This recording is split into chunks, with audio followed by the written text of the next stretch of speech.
Hi! In front of me is OnePlus Nord 3 5G, and today I would like to show you how you can turn on and use voice typing.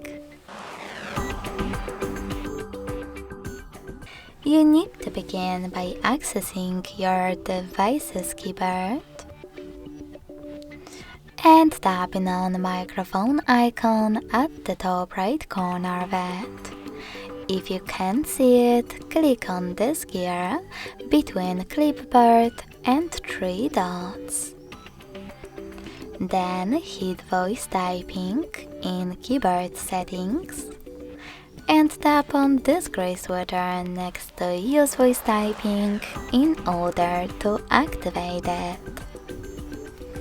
When you're ready, just go back to your keyboard and tap on now visible microphone icon. If you never used it before, click on while using the app in the pop-up. Then start talking. As you can see, voice typing is on.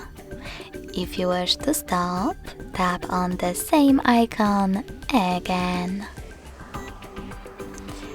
Thanks so much for watching. If you enjoyed this video, don't forget to leave a like, comment and subscribe. Bye!